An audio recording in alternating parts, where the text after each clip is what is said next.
everyone! So, may nag-request na i-review ko daw tong si Zip Peso na isa namang online loan platform. Pa yata nare-review tong si Zip Peso na to. Hindi ko rin nakikita yung ads niya sa Facebook, sa YouTube. I think it's about time na bigyan natin ng pansin yung loan app na to. So, nada-download po siya sa Google Play Store at meron po siyang 4.6 stars. At sabi pa nga niya, up to 20,000 pesos daw yung pwede niyang pautangin. Pero, bago kayo mapadownload dito kay Zip Peso, panoorin nyo na muna yung video na to kasi sinubukan ko siya para sa inyo.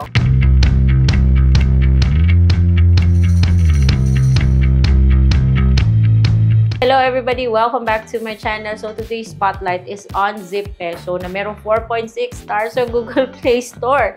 At sabi niya maximum loanable amount daw is 20,000 pesos and apply in 3 steps lang. Pero guys, huwag kayo kaagad mag-download dito kasi yun, sinubukan ko siya guys and meron akong mga natuklasan na gusto kong i-share sa inyo. So hindi pa kayo subscribe sa channel na to, subscribe kayo sa channel na to. My name is Rati Red and I check online loan apps para sa inyo. So hindi po utang yung pinopromote natin dito, pinopromote natin awareness. Kasi pag hindi tayo careful, baka sa huli magsisi po tayo. So, ito si Zip Peso, registered po siya sa Securities and Exchange Commission. And makikita nyo siya, napasali siya doon sa list of recorded online lending platforms sa website ni SEC.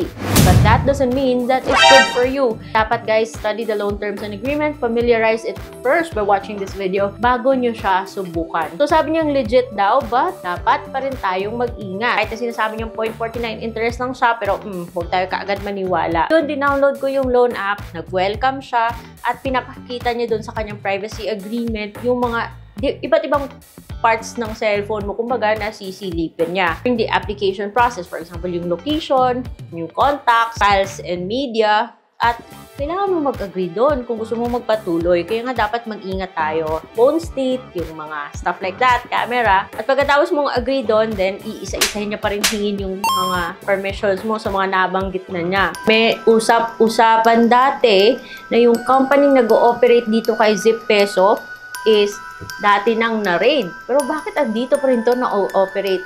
But enough about that. Hindi natin na alam kung ano ba yung nangyayari ngayon. Basta yung importante is kilalanin muna natin to si Zip Peso bago natin siya bigyan ng ating personal information. Yung mga IDs na hihingin ng loan app na to are the following: UMID, driver's license, TIN, passport, SSS, PRC, postal, PhilHealth. Pagkatapos mong i-download yung loan app na to, bigyan ng access, start ka by giving it your phone number. Mag-OTP ka lang. Tapos mo ilagay yung phone number mo, pipindutin mo yung obtain, papadala siya ng OTP. Ayun, paglagay mo ng OTP, login ka na. Yung mga basic info na hihingin niya sa'yo is yung marital status, highest education, email, Facebook, current address, detailed address, resident type, and collection method kung saan ipapadala. Basta may asterisk, guys, it means na required ka talaga na i-provide yung mga information na yon. Kaya hihingin siya, guys, ng Facebook. Kaya dapat pag-isipan nyo to. Contact reference na hihingin niya sa yung kailangan niya is 4. Pag-isipan nyo mabuti kung sino-sino yung ilalagay nyo dyan.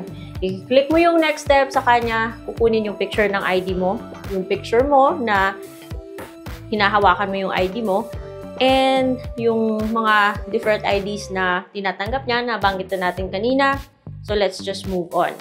Pagkatapos ng information ng ID mo, hihingin niya rin yung purpose ng loan. Ba naman, meron siya mga optional information na hihingin like your ID, work ID, payslip, driving license, other optional documents. So, para sa akin, basta optional, hindi ko na binibigay yan.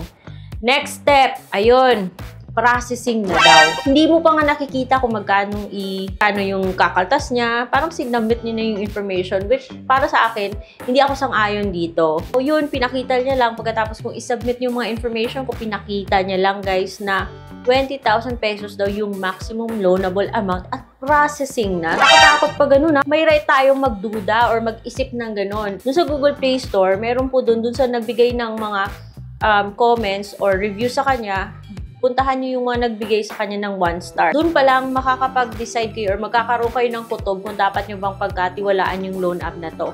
May isa doon na nagsabi na yung loan amount daw is 4,500. Yun yung offer. Pero yung service fee, yung ikakaltas is 2,225. Kaya yung natanggap niyo is 2,475.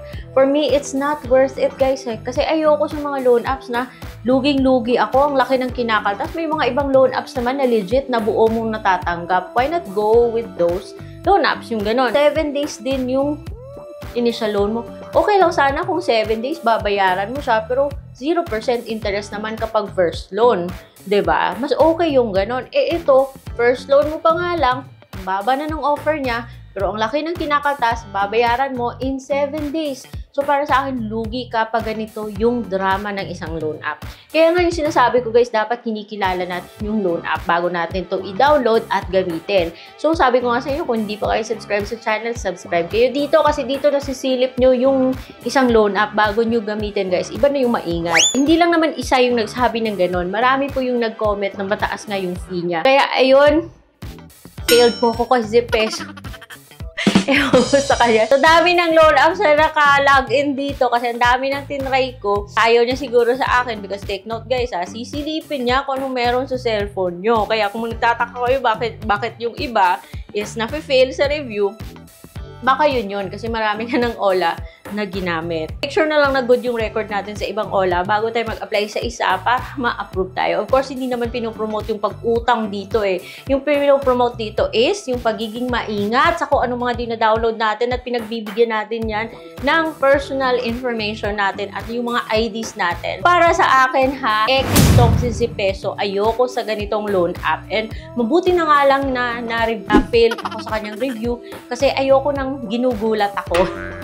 Kasi ayoko sa mga loan apps na ang laki pala yung kinakaltas, guys. I really hope meron kayong natutunan sa video na to. And again, again and again, huwag kayo kaagad mag-download ng kung ano-anong app dyan without studying it well.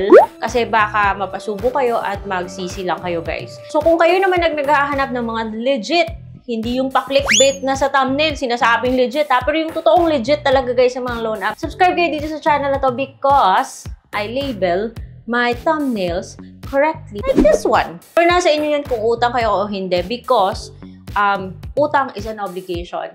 So I hope you learned something from this video and I will see you on my next vlog. Bye!